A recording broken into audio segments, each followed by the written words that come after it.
Hello class 10th important questions की series में ये 8th क्वेश्चन का सॉल्यूशन आपके सामने प्रोवाइड किया गया है। ये क्वेश्चन एक्सरसाइज 5.3 का क्वेश्चन है और ये बहुत ही इंपॉर्टेंट क्वेश्चन है। ठीक है, तो वीडियो को एंड तक जरूर देखिएगा। क्वेश्चन नंबर 8 में आपको दिया गया है find the sum of first 51 terms of an AP whose second and third terms are 14 and 18 respectively.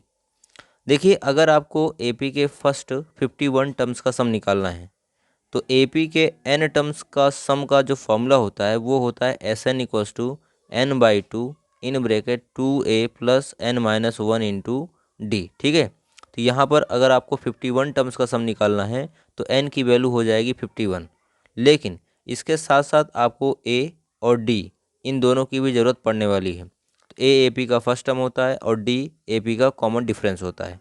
तो पहले आप ए और डी फाइंड कर सकते हो, तो करिए, और उसके बाद ही आप 51 टर्म्स का सम निकाल सकते हो। ठीक है ना। तो यहाँ पर आपको दो इक्वेशंस दी गई हैं या दो स्टेटमेंट दी गई हैं जिसमें आपको बताया गया है कि एपी का, ठीक है, जो सेकंड और थर्ड टर्म है वो 14 और 18 है। समझ आ रहा है। तो सेकंड टर्म आपको दिया गया है 14 और थर्ड टर्म आपको दिया गया है 18, तो आप फर्स्ट टर्म भी निकाल सकते हो। ठीक, तो यहाँ पे सेकंड टर्म आपको दिया गया है, तो सोल्यूशन स्टार्ट करते हैं। तो यहाँ पर सबसे पहले लेट करेंगे। Let first term equals to क्या हो जाता है, स्मॉल ए, और कॉमन डिफरेंस को हम क्या लिखते हैं, कॉमन डिफरेंस को हम स्मॉल डी से डिनोट करते हैं। तो common difference equals to small D, इन दोनों को हमने लेट किया। अब यहाँ पर आपको दिया गया है सेकंड टर्म और थर्ड टर्म, तो सेकंड टर्म को A2 से डिनोट करते हैं और A2 आपको दिया गया है कितना, 14 दिया गया है, और A3 आपको दिया गया है 18। ठीक है, अब हम कॉमन डिफरेंस तो यहाँ पे common difference D easily find कर सकते हैं क्योंकि सेकंड और थर्ड टर्म दिया गया है। तो कॉमन डिफरेंस क्या होता है, कॉमन डिफरेंस किसी भी एपी के दो कॉन्सिक्यूटिव टर्म्स के बीच का डिफरेंस होता है। जैसे अगर आपको निकालना है डी, तो डी इक्वल्स टू आप A2 माइनस A1 करके भी निकाल सकते हो, या डी आप A3 से A2 माइनस करके भी निकाल सकते हो। ठीक है, सभी तरह से आपका आंसर सेम आएगा। ठीक, तो यहाँ पर आप डी निकाल सकते हो, तो आप लिखोगे therefore d equals to A3 minus A2, और A3 आपको दिया गया है 18 और A2 आपको दिया गया है 14। तो 18 से 14 अगर हम माइनस करेंगे तो 4 आंसर आएगा। ठीक है, तो डी आपका आ गया 4। अब जब हमें कॉमन डिफरेंस पता चल गया और हमें सेकंड टर्म भी दिया गया है तो हम फर्स्ट टर्म भी इजीली निकाल सकते हैं। क्यों, क्योंकि सेकंड टर्म कब मिलता है, जैसे अगर हमारे पास कोई जनरल फॉर्म में एपी दी गई है ए कॉमा ए प्लस डी कॉमा ए प्लस 2d, तो अगर आप इसको सही से समझें तो आप देखिएगा कि पहला टर्म ए है और ए में कॉमन डिफरेंस डी को प्लस किया गया, तब जाकर आपको सेकंड टर्म मिल रहा है। तो अगर आपको सेकंड टर्म दिया गया है और फर्स्ट टर्म निकालना है तो सेकंड टर्म आपका ए प्लस डी है, तो और ए प्लस डी से आपको क्या करना है, ए लाना है फर्स्ट टर्म।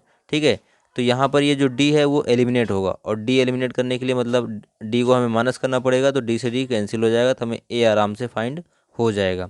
मतलब सेकंड टर्म से अगर फर्स्ट टर्म को निकालना है तो आपको सेकंड टर्म से कॉमन डिफरेंस को माइनस करना पड़ेगा। ठीक है, ठीक है, देयरफॉर आप निकाल सकते हो फर्स्ट टर्म, तो फर्स्ट टर्म को आप लिख सकते हो A2 minus common difference D. ठीक है, तो आपको यहाँ पर क्या लिखना होगा, A2 कितना दिया गया है, सेकंड टर्म दिया गया है 14 और कॉमन डिफरेंस दिया गया है 4, तो आपका जो फर्स्ट टर्म आएगा वो आएगा 10। तो हमें फर्स्ट टर्म और कॉमन डिफरेंस दोनों पता चल गया, तो आप यहाँ पर हम एन टर्म्स के सम वाला फॉर्मूला यूज करेंगे। तो आप लिखोगे since S n equals to n by two 2a plus n minus 1 into d, क्योंकि आपको 51 टर्म्स का सम निकालना है तो यहाँ पर n की जगह पे रखा जाएगा 51, तो आगे लिखेंगे 51 डिवाइड बाई 2।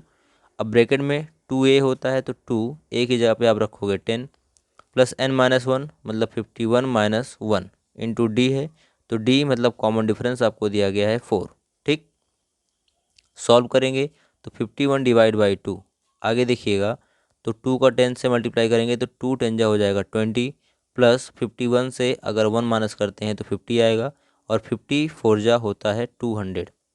200 और 20 को प्लस करते हैं तो कितना आंसर मिलेगा, 220। ठीक है, अब 220 को 2 से डिवाइड करेंगे तो 2 1 जा 2, 2 1 जा 2, 0, मतलब आपको मिल रहा है 51 इंटू 110। तो आप क्या करिएगा, यहाँ पर 11 का मल्टीप्लाई आप पहले 1 से करिए, तो 11 1 जा 11 आएगा। ठीक है, 1 कैरी जा रहा है, तो 11 से 5 का मल्टीप्लाई 11 5 जा 55 होता है, और 1 कैरी को ऐड करेंगे तो 56 हो जाएगा। तो वहाँ पे आया 56 और 1। ठीक है, तो 5 6 1 आपका बन रहा है, और ये जो जीरो है वो इसके साथ यहाँ पे आप लगा सकते हो, तो इन दोनों का प्रोडक्ट आएगा 5610। तो इस एपी के 51 टर्म्स का जो सम आ रहा है वो आ रहा है 5610।